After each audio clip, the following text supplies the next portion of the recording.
Assalamualaikum warahmatullahi wabarakatuh. Perkenalkan, nama saya Muhammad Raihan Sauki, NPM 05512 Berasal dari program studi Teknik Geologi, Fakultas Teknik, Universitas Papua. Saya ingin menjelaskan sebuah artikel ilmiah yang berjudul Gempa Bumi. Gempa bumi adalah getaran atau getar-getar yang terjadi di permukaan bumi akibat pelepasan energi dari dalam secara tiba-tiba yang menciptakan gelombang seismik. Gempa bumi disebabkan oleh pergerakan kerak bumi atau lempeng bumi. Frekuensi suatu wilayah mengacu pada jenis dan ukuran gempa bumi yang dialami selama periode waktu. Gempa bumi diukur dengan menggunakan alat seismometer. Momen magnitudo adalah skala yang paling umum di mana gempa bumi terjadi untuk seluruh dunia. Skala Richter adalah skala yang dilaporkan oleh Observatorium Seismologi Nasional yang diukur pada skala besarnya lokal 5 magnitudo. Jenis-jenis gempa bumi. 1. Gempa bumi tektonik. Gempa bumi ini disebabkan oleh adanya aktivitas tektonik, yaitu pergeseran lempeng-lempeng tektonik secara mendadak yang mempunyai kekuatan dari yang sangat kecil hingga kekuatan yang sangat besar. Gempa bumi ini banyak menimbulkan kerusakan atau bencana alam di bumi. Getaran gempa bumi yang kuat mampu menjalar ke seluruh bagian bumi.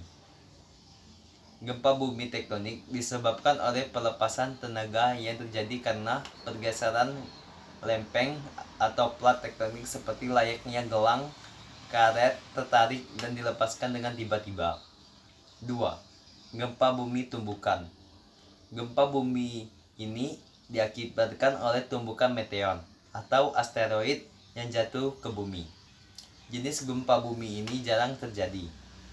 3. Gempa bumi runtuhan.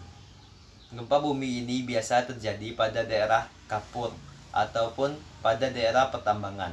Gempa bumi ini sama juga jarang terjadi dan bersifat lokal. 4. Gempa bumi buatan. Gempa bumi buatan adalah gempa bumi yang disebabkan oleh aktivitas dari manusia, seperti peledakan dinamit, nuklir, atau palu yang dipukulkan ke permukaan bumi. 5. Gempa bumi vulkanik atau gempa gunung api. Gempa bumi ini terjadi akibat adanya aktivitas magma yang biasa terjadi sebelum gunung api meletus.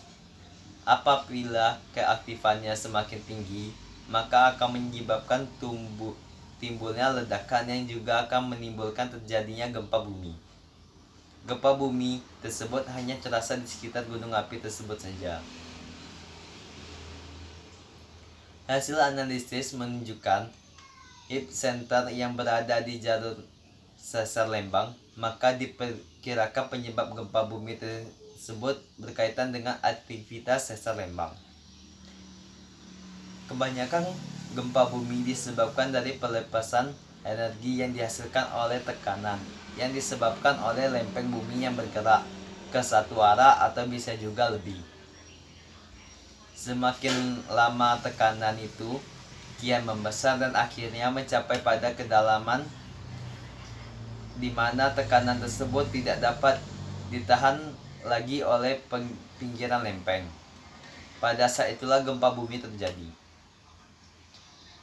Pergeseran lempeng bumi dapat mengakibatkan gempa bumi karena dalam peristiwa tersebut disertai dengan pelepasan sejumlah energi yang sangat besar. Selain pergeseran lempeng bumi, gerak lempeng bumi yang saling menjauhi satu sama lain juga dapat mengakibatkan gempa bumi. Hal tersebut dikarenakan saat dua lempeng bumi bergerak saling menjauh, akan terbentuk lempeng baru di antara keduanya. Lempeng baru yang terbentuk memiliki berat jenis yang jauh lebih kecil. dari berat jenis lempeng yang lama. Lempeng yang baru berbentuk tersebut akan mendapatkan tekanan yang besar dari dua lempeng lama sehingga akan bergerak ke bawah dan menimbulkan pelepasan energi yang juga sangat besar. Gempa bumi biasanya terjadi di perbatasan lempeng. Lempeng tersebut, gempa bumi paling parah biasanya terjadi di perbatasan lempeng kompresional dan translasional.